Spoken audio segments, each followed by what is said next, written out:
look at it.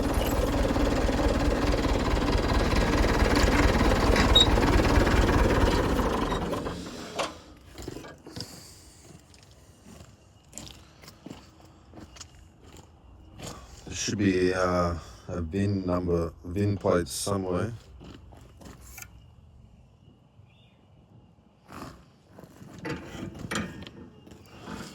Here it is. It's a Holden, Colorado, 4-wheel drive.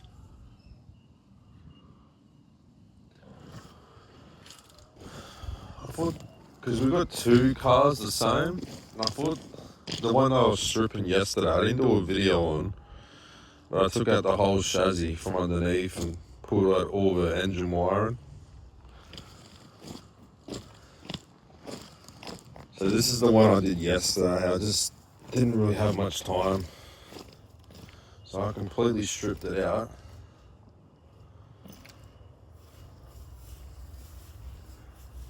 Can't believe I left my drill out in the weather last night. It's got a pretty long bloody chassis underneath.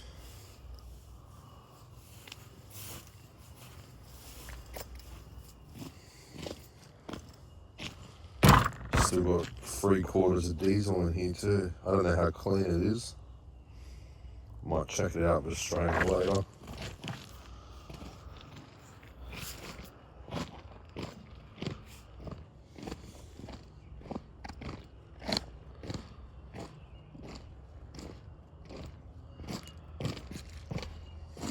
It's definitely got a lot of rubbish inside. I got to clean out. Rip the whole dash out like I did yesterday.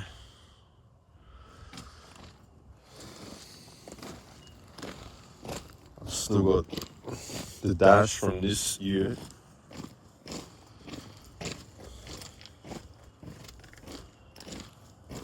I'll put it over here.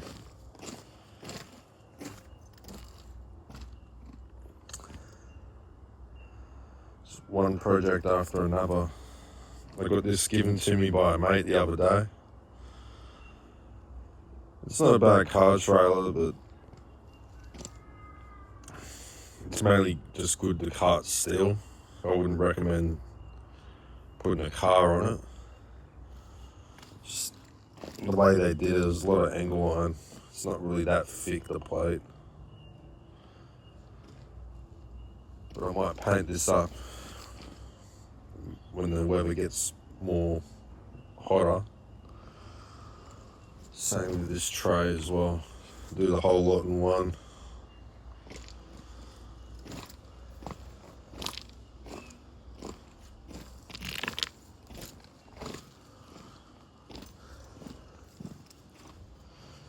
So I'm going to get into this, pull off the doors, pull the dash out, and pull out the big K frame underneath. Just finished cleaning inside the cab bit.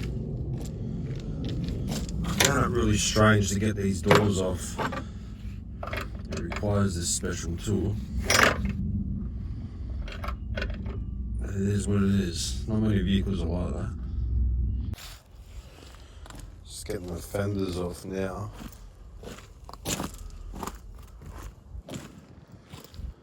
It's a shame both of them are damaged. Just about everything. Doors. No one's going to really be interested in the rear door. Front doors are damaged. The fenders.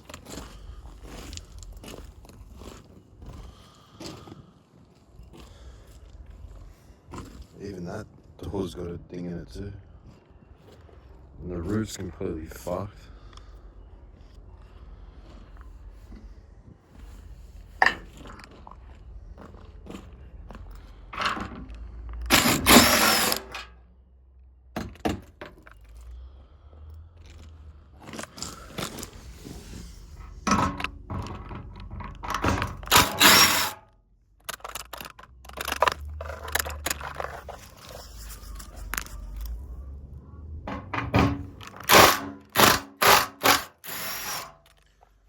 First time ever working on a Colorado. It must be good vehicles because they don't get wrecked very often. Both fenders are off. So, pretty easy. And then size up probably 12 for the doors. Trick is always keep the doors shut when you're doing the hinges off. Yeah, so I was right. It is a size 12.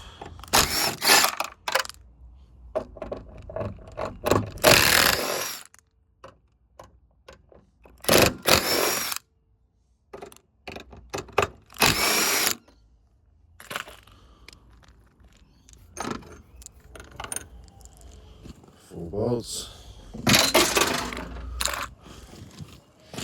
And push this rod down. And the doors off. I haven't took out the wiring loom yet. I've taken off all four doors. I think it's about time we take off the bottom K-frame.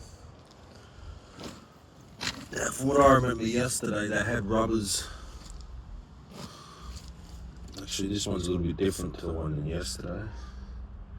So I should just be able to lift this up in the air and undo some bolts. It should be as simple as that, we hope.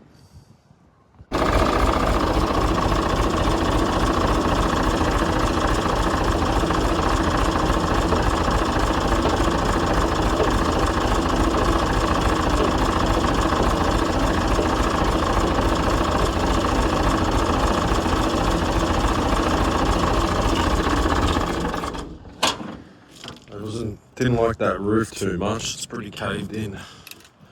So I wrapped the chain around the back. Now this mongrel. Yeah, it's pretty similar to yesterday, so just a couple bolts. 1, 2, 3. Alright, so there's a third bolt there.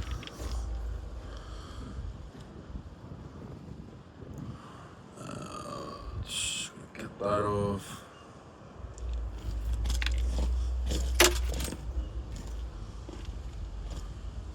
It's about 4 bolts on each side, and it should drop. Probably a little accessory somewhere. I'm lucky I got these extra long sockets, because the shorter sockets don't want to fit. But yeah. Anyway, there we have it, size 14. So yeah, it's pretty simple. I got the frame off, it was about 4 bolts each side and 2 in the back. I had to lift it down because one side cracked on the other. Now I'm just going to cut a bit of wire and maybe the handbrake cable.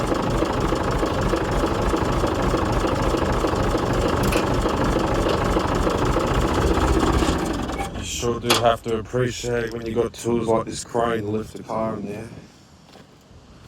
So yeah, it's just a bit of the wiring and the handbrake cable. It's pretty simple.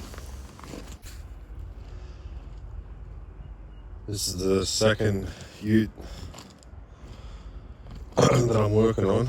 I've got the chassis off.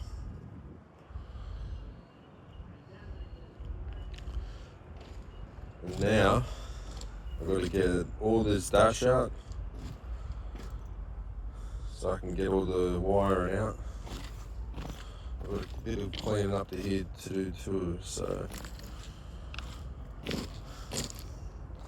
I'm going to guess it'll probably take me another 2 hours to rip all that out. I'm only taking these Phillips out by hand. I don't have any power drills or nothing like that. I don't know how I managed to bend the steering like that. I don't know if it was like that or I did it with the crane. The steering was fucking up. Oh, there we go. It came off. It makes things easier. I managed to pull out the whole dash and bits and pieces in the engine bay. And normally I'll just pull out this piece here, what do you call it? The steering column and probably the steering rack. And then I'll get rid of all this plastic behind here. Made a bit of progress, ripped out just about everything inside the dash. You gotta pull out all this wiring. You gotta unplug all these plugs and tuck it through, it takes time. So that's all the wiring out of the Colorado.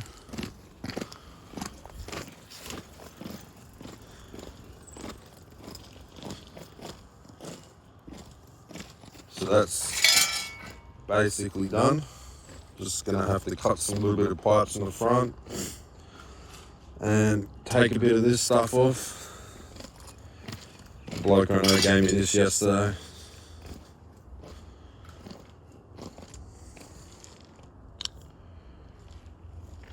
So yeah, I gotta take all that off and stack these two on top of each other.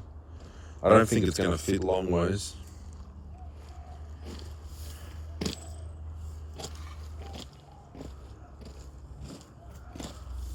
I'm gonna have to check this diesel as well, since it's got 3/4 diesel. I don't know how clean it is. Being in a 2013 model. And this is the bit of the wiring out of the Isuzu. I swear it's got like 3 times the amount of wire. Just a bit of stainless and alloy and stuff, aluminium I've got to sort out.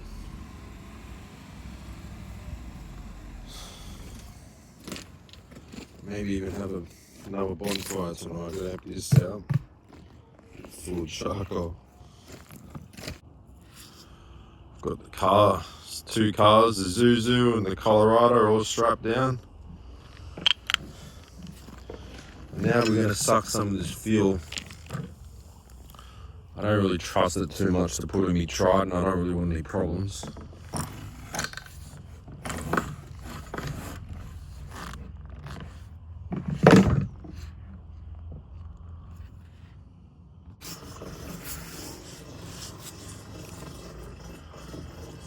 I don't really usually fuck around with old fuel, but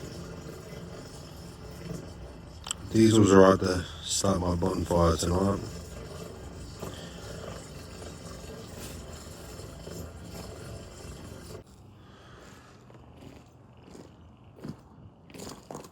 Now I can kick back for the rest of tonight. Enjoy me fire.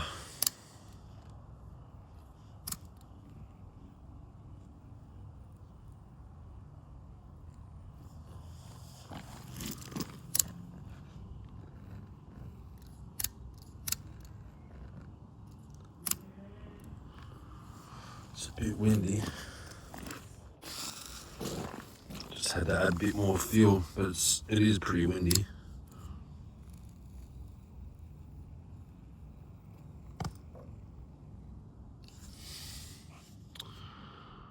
Just doesn't want to ignite.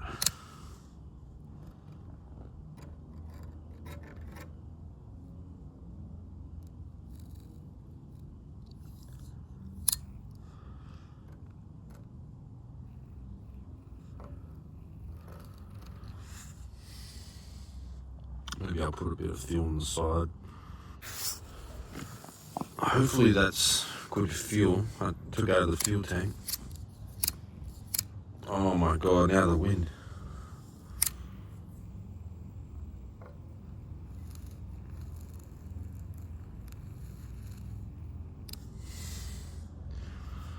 This is ridiculous. This should have really sparked up by now.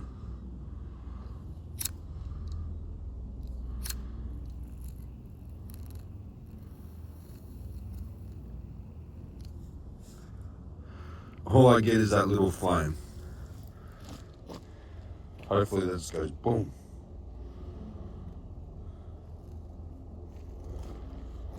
I assume it would. I mean, I put a shitload of fuel in there.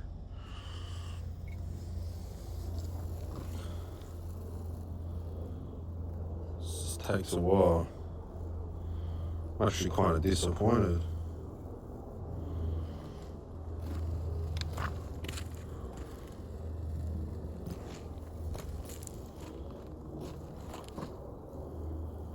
Look at that little baby flame.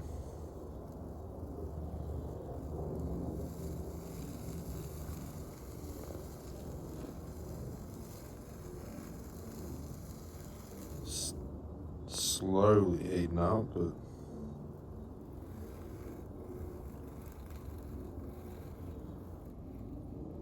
that is so disappointing.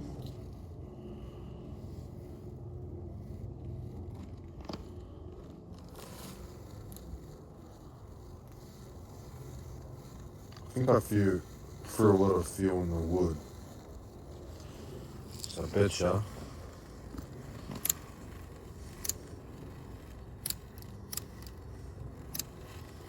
If I lit that wood up, it would bloody spark up. Oh, here we go. Better stand back.